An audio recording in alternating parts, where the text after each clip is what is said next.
the last moment kita dengan adik sebagai satu keluarga dalam kereta tu kan. Masa tu mak kata, you all, hati mak rasa Allah pinjamkan ahli syurga selama 11 tahun setengah. Masa tu kita macam terima lah. Tapi sampai HUKM tu kita macam buat juga Hook kan? Hook juga, buat CPR.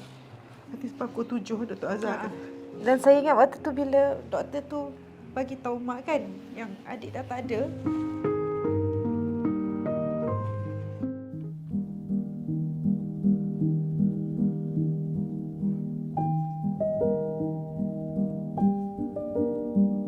Assalamualaikum, saya Prof. Muhaya. Nak kenali saya dengan lebih dekat? Jom dengar kisah saya. Bismillahirrahmanirrahim. Assalamualaikum warahmatullahi wabarakatuh. Saya Dr. Muhaya Haji Muhammad, seorang pakar mata di Iconic Eye Specialist Center. Saya seorang isteri dan juga nenek kepada 9 orang cucu. Saya ada 2 orang anak. 3 sebenarnya, 1 dah meninggalkan kita. So ada 2 anak wanita, ya. Dan saya dah jadi pakar mata sejak tahun 1991. Cara profesionnya, saya seorang pakar mata ataupun ophthalmologist by profession. Tetapi by passion ialah saya seorang yang suka memberi inspirasi, mencetus inspirasi. Saya bukan pakar motivasi sebab pakar ni kita ada training. Tapi sebenarnya saya jadi orang yang suka mengajak pada kebaikan, dan ini bermula sejak sebenarnya saya berusia sekolah lagi. Saya seorang head girl di Sekolah Tun Fatimah dan pada tahun 78 ya. Dan masa itu saya dah mula memberi inspirasi dan motivasi atau galakan pada kawan-kawan saya untuk belajar dengan kuat. Kemudian saya masuk pada medical student, jadi di UKM pada tahun 79. Alhamdulillah Allah izinkan saya belajar agak bagus, dan masa tu saya dah mula beri galakan suruh orang pandai belajar, saya ajar buat kelas dan sebagainya. Dan bila saya jadi pakar pensyarah pada 1991, saya mula beri motivasi pada pelajar-pelajar perubatan untuk macam mana nak belajar menjadi pelajar cemerlang dan berjaya. Dan bila saya jadi pakar mata dan pergi London dan sebagainya, saya balik, saya mula bercakap tentang mata di TV. Dan masa itu saya bercakap pada TV, salah satu stesen, saya kata jemputlah saya beri motivasi. Dia orang tak ada. Tapi saya kata cuba, dan saya bermula dengan satu rancangan Inggeris, bahasa Inggeris, motivasi bahasa Inggeris. Dan lepas itu ada seorang producer TV tu tengok, kata wow, bestnya. Dan masa tu saya kata saya nak buat show sendiri. Maka saya dapat show sendiri saya, dari mata ke hati. Lepas itu bermula show TV saya dan juga motivasi ini.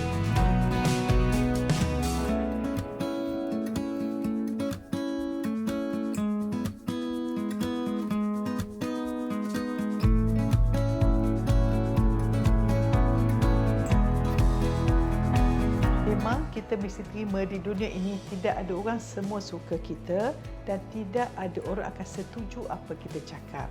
Dan saya sebenarnya memang dah tahu benda ni akan berlaku sebab banyak benda yang saya katakan itu bukan mainstream. Benda yang orang jarang nak sebut. Jadi saya punya prinsip ialah saya akan cakap apa orang perlu dengar, bukan orang suka dengar.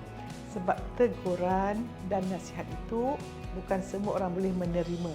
Sebab manusia lebih suka mencari kesalahan dalam diri orang lain dan tidak mahu mengambil tanggungjawab. Saya pula mengambil pendekatan dalam semua apa saya perkatakan. Formula sukses pertama ialah mengambil tanggungjawab. Dan apabila saya diberi kecaman dan sebagainya, saya mengambil tanggungjawab, melihat balik diri saya, mungkin apa yang saya kata, apa yang diperkatakan, dikecam itu betul. Saya terima sebagai feedback, teguran yang sihat yang boleh memperbaiki diri saya. Jadi cara saya melakukannya, saya minta maaf, saya memaafkan, dan kalau ada kecaman yang kurang elok, saya mendoakan dan yakin bahawa semua orang baik, cuma ada orang mungkin kurang bahagia. Maka orang yang kurang bahagia akan buat sesuatu yang akan tidak membahagiakan orang lain. Jadi daripada marah, saya lebih pada rasa prihatin dan mendoakan.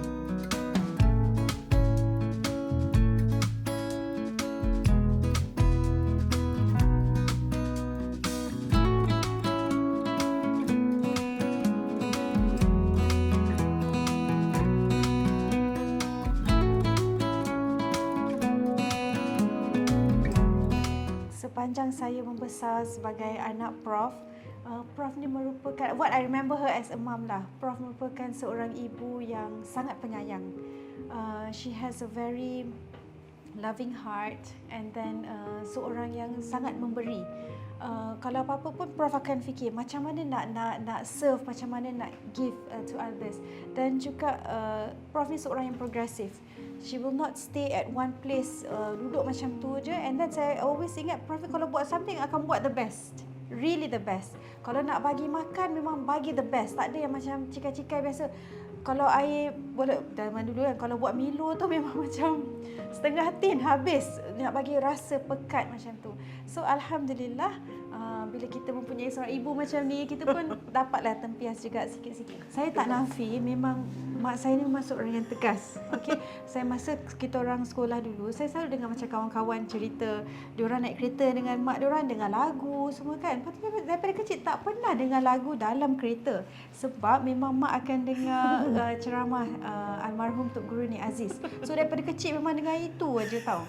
And then memang sangat garang lah, which is very firm, especially melibatkan agama, hubungan dengan kawan-kawan, ialah berlainan jantina masa kita tengah remaja kan. And then bab belajar pun sangat ditekankan. Tapi yang paling utama is the bab agama lah, solat, aurat dan sebagainya. Yang saya ingat adalah masa dulu kita orang nak exam, ada satu momen yang macam, yalah kita budak remaja semua kan, adalah nak suka kat orang ni semua.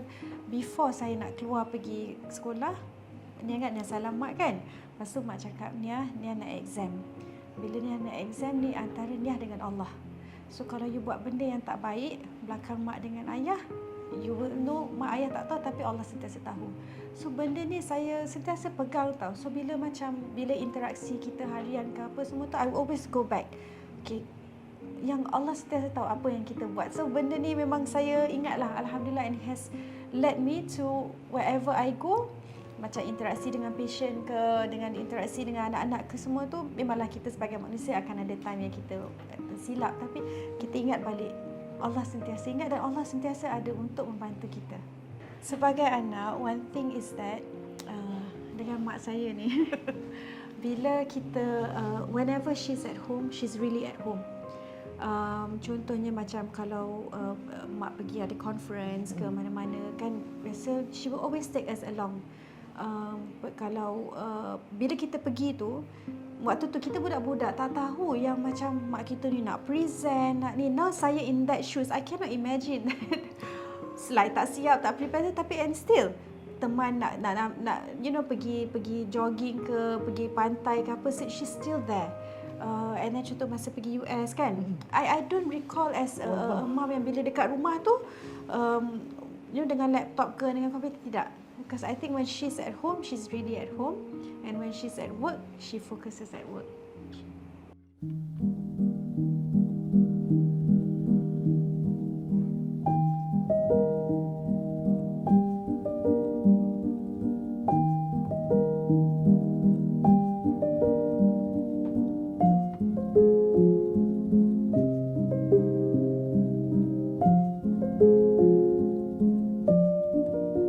Dia berlaku pada tahun 6 Februari 8 tahun 2000. Masa tu kan dia ingat tak, 2000 mak pergi Hong Kong, mak beli macam-macam souvenir kan, millennium kan.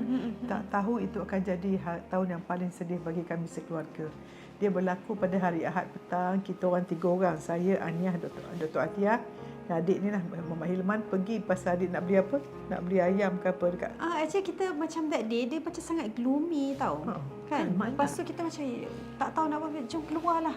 Keluar. Adik nak beli, maknanya adik keluar. beli ayam ke apa, kita nak pergi beli warta. Something, so kita pergi warta dekat Bangi tu. Tapi we ended up buying things yang mengarut kan. Tak ada apa, macam beli coklat, beli ni macam tu. Betul, bila saya nak isi barang troli tu, saya tolak adik tu loh. So dia pegang troli, saya ikut belakang dia kan. Sekali bila nak sampai kat kereta tu, bila nak buka bonet kereta tu, tiba dia collapse. Boom, jatuh. Saya pun dia mak adik. Saya pun terus CPR kat dia. Tetapi dia habis. Masa tu saya dah rasa dah tak ada. Tapi masa tu orang kata panggil doktor, tak apa, saya doktor. Masa tu Long pegang adik kan, mak bawa kereta pergi ke Azhara. Pergi ke asal ada orang yang tolong bawakan. Oh, bukan mak. Bukan mak. Oh, pakcik tu ada pakcik tu. Tolong bawakan Bawakan, kita ni, lepas tu call ayah kan. Call ayah. Betul saya pergi pun adik pun macam dah tak boleh, siap tak boleh. So masa tu bawa kereta pergi HUKM, saya bawa kereta, Ania belakang. Masa tu adik baring macam tu, lepas tu saya kata, ingat mak cakap apa? Mak cakap apa? This is the last moment kita dengan adik sebagai satu keluarga dalam kereta tu kan. Masa tu mak kata, you all, nanti mak rasa Allah pinjamkan ahli syurga selama 11 tahun setengah. Masa tu kita macam terima lah. Tapi sampai HUKM tu kita macam buat juga CPR, juga buat CPR. Nanti pukul 7 Dr. Azhar. Dan saya ingat waktu tu bila doktor tu bagi tahu mak kan yang adik dah tak ada. Waktu tu first time saya tengok mak nangis. Memang now that I'm a mom, I cannot imagine. Alhamdulillah. Macam mak hysterical kan. Macam mak ingat lagi masa mak belum sembahyang asar, mak ingat lagi kan kena tunggu. Tu cungak tu masa maghrib 7.30, lepas tu mak ingat mak sembahyang asar juga kan masa tu. Memang dahsyat. Momen yang memang menyedihkan lah. Tapi pasal saya mak tahu kenapa bila saya dengan Kasih Adik Aziz kan daripada 91, so 9 tahun Allah didik saya tu untuk fokus akhirat. Every time Nik Aziz kata kita ni apa-apa cari pencen kubur, nanti kalau kita bangun daripada padang mahsyar, kalau ada anak kecil meninggal, dia akan tunggu kita macam kat airport ada orang tunggu. So because of that, then kita masuk kubur di taman syurga kawah neraka. Saya bila jenazah, bila saya nak tanam jenazah tu pun saya tengok, saya cakap anak saya, Irman, mak masukkan Irman kat taman syurga. So saya lihat dari segi mata akhirat lah. So lepas tu seminggu mak boleh kerja loh. Mak boleh kerja. Pasal mak fikir tu lah. Oh ya kan orang datang rumah tu kan mak collapse. Tapi saya panggil jom sembahyang jenazah, saya boleh tenang. Sebab mata tu pandang akhirat. Kalau kita fikirkan musibah tu, kita sedih. Tapi saya fikirkan fadilat yang dapat tu. Fokus pada fadilat. Syukur. Dah 9 tahun sebab tu lah. Saya bersyukurlah saya dapat dengar kaset tu for 9 years Allah didik. InsyaAllah.